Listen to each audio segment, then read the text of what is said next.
Delhi police का paper शुरू होने में अब 7 दिन का ही समय बचा हुआ है और आप अगर एक सीरियस कैंडिडेट हैं तो ये वीडियो आपके लिए बहुत ज्यादा इंपॉर्टेंट होने वाली है और उम्मीद है कि आपको आपके सिलेक्शन तक ले जाने वाली ये वीडियो हो सकती है, क्योंकि इसमें जो जो बातें मैं आपको बताऊंगा उनको आपको बहुत गंभीरता से सुनना है और उनको इंप्लीमेंट करना है, तो आपको 101% फायदा होगा।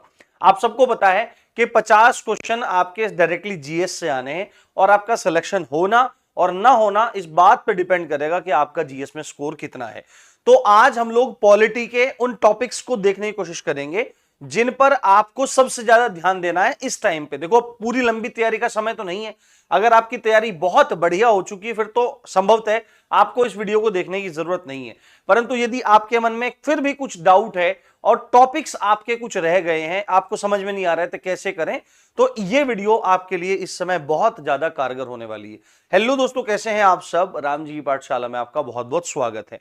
बिना किसी लाग लपेट के, बिना किसी ड्रामे के, सीधी बात, नो बकवास के साथ मैं वीडियो में आपको अंदर लेके चल रहा हूं। बट एक चीज मैं आपको और बता देता हूं, मैं अभी 7 दिन तक लगातार आपके पास करंट अफेयर के मोस्ट इंपोर्टेंट टॉपिक्स के जो फैक्ट्स हैं वो छोटी छोटी वीडियोस के माध्यम से शेयर करने वाला हूं।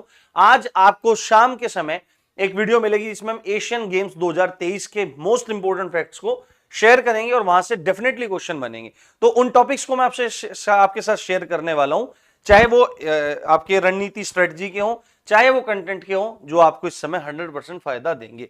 सबसे पहली बात तो कि वो पॉलिटी के वो कौन से टॉपिक्स हैं जो बहुत ज्यादा इंपॉर्टेंट हैं। 2022 में पूरी की पूरी पॉलिटी में कहां से क्वेश्चन बने थे उसको देखेंगे और केवल 60 टॉपिक मैं आपको मोटा मोटा बता रहा हूं जिनको गहनता से आपको पढ़ना है तो आपका सिलेक्शन हो जाएगा। जिस तरह बता रहा हूं, सिलेक्शन होने का मतलब आपको क्वेश्चन मिलेगा। आपको पता है बहुत सारी शिफ्ट्स हैं और जितनी सारी शिफ्ट्स हैं उनमें अलग अलग पेपर आपके होंगे। अब किसी भी बच्चे का किसी भी शिफ्ट में पेपर है, एडमिट कार्ड जारी हो चुके हैं, तो ऐसे में आपको तैयार रहना है। एक एक नंबर, आधे आधे नंबर, पौन पौन नंबर से सिलेक्शन होते हैं, रुकते हैं, वो गंभीरता से समझना है। सबसे पहली बात तो आप ये जान लीजिए, यहां पर सन 2020 में जो आपका दिल्ली पुलिस का पेपर हुआ था उसमें सारी शिफ्ट में मिलाकर के टोटल जितनी शिफ्ट टोटल थी उन शिफ्ट में पॉलिटी के क्वेश्चन टोटल थे 116। कितने? 116 क्वेश्चन टोटल पूछे गए थे जो 2020 में हुआ था। अगर उनका आप एक आंकड़ा निकालो, बहुत मेहनत लगती है इन चीजों को एनालाइज करने में, देखने में कि संवैधानिक विकास जो है, कि संविधान बनने की भूमिका कहां से बनी, वहां से आपके 3 क्वेश्चन पूछे गए थे। उसके बाद जो संविधान सभा है आपकी पूरी की पूरी, संविधान सभा से 9 प्रश्न पूछे गए थे 116 में से। उद्देशिका जो आपकी प्रीएम्बल है, जिसको आप प्रस्तावना भी कहते हैं, वहां से आपका एक क्वेश्चन पूछा गया था। और जो संविधान के भाग हैं आपके 12 अनुसूचियां हैं और 395 गिनती के अनुच्छेद हैं, उनमें एबीसी प्रकार को भी हम नहीं लगा रहे, उनसे आपके 23 प्रश्न पूछे गए थे। कितने? 23 प्रश्न, यानी कि अनुच्छेद डायरेक्ट पूछा गया और उसके अंदर का पॉइंट आपका पूछ लिया गया। साथ में जो आपका भाग 2 नागरिकता से संबंधित है, अनुच्छेद 5 से 11, उससे 5 क्वेश्चन पूछे गए थे। Directive principles of state policy, यानी कि राज्य के नीति निर्देशक तत्व, जो भाग 4 में जिनका वर्णन है, उससे एक क्वेश्चन पूछा गया था। आपके फंडामेंटल ड्यूटीज, जिसका 51A में जिक्र है, भाग 4A में मौलिक कर्तव्य जो हमने रूस से लिए हैं या पूर्व सोवियत संघ से लिए हैं, उससे एक क्वेश्चन था आपका। राष्ट्रपति जो टॉपिक है, इससे 9 क्वेश्चन पूछे गए थे। उपराष्ट्रपति से आपका केवल और केवल एक टॉपिक यहां पर पूछा गया था। और टॉपिक्स में आपको दिखाता हूं जहां से प्रश्न आए थे। प्रधानमंत्री और मंत्री परिषद से मात्र 2 क्वेश्चन थे। महान्यायवादी, जिसको अटॉर्नी जनरल ऑफ इंडिया कहते हैं, जिसको भारत का सर्वोच्च विधि अधिकारी कहते हैं, वहां से, और कंट्रोलर एंड ऑडिटर जनरल है ना, नियंत्रक एवं महालेखा परीक्षक, जो भारत के जो खजाना होता है उसका लेखा जोखा रखता है, उसकी रिपोर्ट होती है, उसकी रिपोर्ट को तैयार करवाता है और संसद के समक्ष उसको पेश करता है, तो वहां से 3 क्वेश्चन आपको पूछे गए थे। संसद के अंदर यद्यपि राष्ट्रपति, लोकसभा, राज्यसभा तीनों अंग है, पर राष्ट्रपति को अलग हटा दिया जाए, संसद, लोकसभा और राज्यसभा की बात की जाए तो 10 प्रश्न थे। राज्यपाल यानी कि गवर्नर से 4 क्वेश्चन थे। इमरजेंसी के जो वो हैं आपके आपात उपबंध हैं आपके, है ना, इमरजेंसी रेगुलेशंस जो हैं आपकी, उससे आपका एक क्वेश्चन था। आपके डिफरेंट कमीशन, जैसे यूपीएससी हुआ, यूपीपीएससी हुआ, है ना, जितने भी आपके निर्वाचन आयोग हुआ, है ना, जो आपके अलग अलग आयोग हैं या आपके ट्रिब्यूनल्स हैं, जो आपके अधिकरण हैं, उनसे 4 क्वेश्चन थे। और फाइनली कॉन्स्टिट्यूशन अमेंडमेंट से आपके 10 क्वेश्चन पूछे गए थे। हालांकि इसमें अभी बहुत सारी चीजें छोड़ी गई हैं, पर 2020 के पेपर के आधार पर यह टॉपिक आपके इंपॉर्टेंट है। अब आप यहां पर देखकर खुद समझ सकते हैं कि कौन से टॉपिक आपके लिए इंपॉर्टेंट होने वाले हैं। अब एक टॉपिक जो है, जो इन्होंने छोड़ दिया है, वो है फंडामेंटल राइट्स का, एफआर का, मूलाधिकारों का। वहां से कोई भी क्वेश्चन पिछली बार एसएससी ने दिल्ली पुलिस के अंदर नहीं पूछा है, बट इससे इस टॉपिक की प्रासंगिकता या इंपॉर्टेंस कम नहीं हो जाती है। तो गंभीरता से आप बात सुनिए, आपको किन किन टॉपिक्स पे ध्यान देना है। देखो, यद्यपि आपको एक मोटी मोटी जानकारी होनी चाहिए, बट लास्ट के 7 दिनों में यदि आपने सब कुछ पढ़ लिया है या आपने अभी तक कुछ नहीं पढ़ा है, तो फिर भी आप इस वीडियो को देख रहे हैं, तो आपको जो एक बार गहन तैयारी करनी है, 7 टॉपिक्स जिनकी आपको गहन तैयारी करनी है, वो मेरे माध्यम से आप लोग जानिए।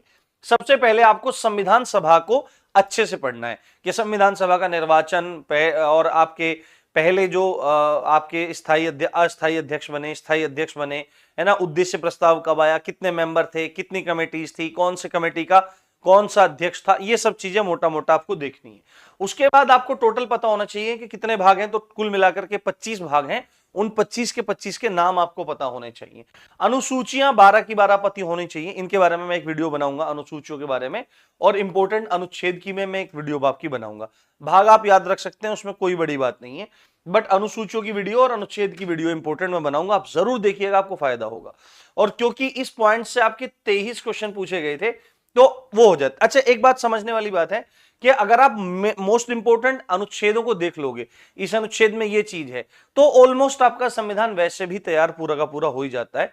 परंतु आपको इस टॉपिक को बहुत ज्यादा गंभीरता से लेना है, क्योंकि अगर इन तीनों टॉपिक को आप अच्छे से कर गए, 3 नहीं है, एक ही टॉपिक है, भाग, अनुसूची, अनुच्छेद, तो इसमें से आपको मैक्सिमम क्वेश्चन मिल जाने की संभावना है। उसके बाद आपको गहनता से पढ़ना है मूलाधिकार। आपको पता होना चाहिए 14 में क्या है, 15 में क्या है, 16 में क्या है, 17 में क्या है।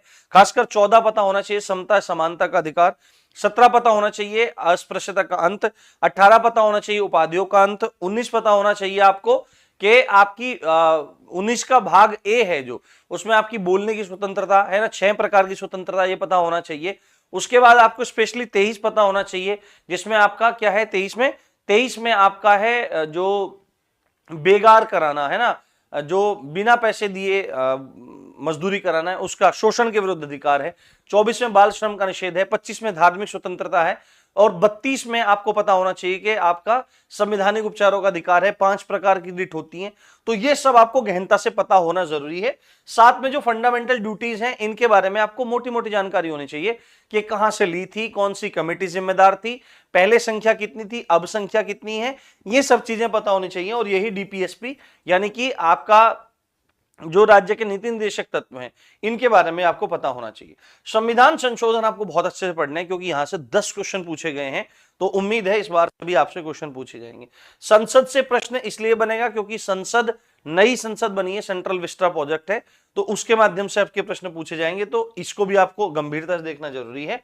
साथ में महान्यायवादी और कैग को आप जरूर देख लीजिए, क्योंकि यहां से प्रश्न बनते ही बनते हैं, इसमें कोई दो राय नहीं है। और संविधान के स्रोत एक टॉपिक है कि हमने मूलाधिकार कहां से लिए, बिल ऑफ राइट से लिए यूएसए से, हमने आपके डीपीएसपी कहां से लिए, आयरलैंड से लिए, हमने आपकी संवर्ती सूची कहां से ली, आपकी ऑस्ट्रेलिया से ली, हमने विधि का शासन कहां से लिया, हमने ब्रिटेन से लिया। तो इस तरह से जितने भी हैं हमारे, वो हमने कहीं से अच्छी चीजों को उठाया है, तो उन चीजों को आपको समझना है। ये 7 टॉपिक आप गंभीरता से करिए, तो इसमें से आपको मैक्सिमम क्वेश्चन मिल जाएंगे, ये मेरा आपको दावा है। उम्मीद करता हूं छोटी सी पर बड़ी जानदार वीडियो आपको अच्छी लगी होगी। अच्छी लगी है तो आप चैनल को सब्सक्राइब करके बेल नोटिफिकेशन ऑन कर लीजिए, और इसकी पीडीएफ और जो कंटेंट की पीडीएफ है, उसके लिए रामजी पाठशाला एप्लीकेशन और टेलीग्राम को जरूर ज्वाइन कर लीजिए, लिंक डिस्क्रिप्शन में है। जय हिंद, जय भारत।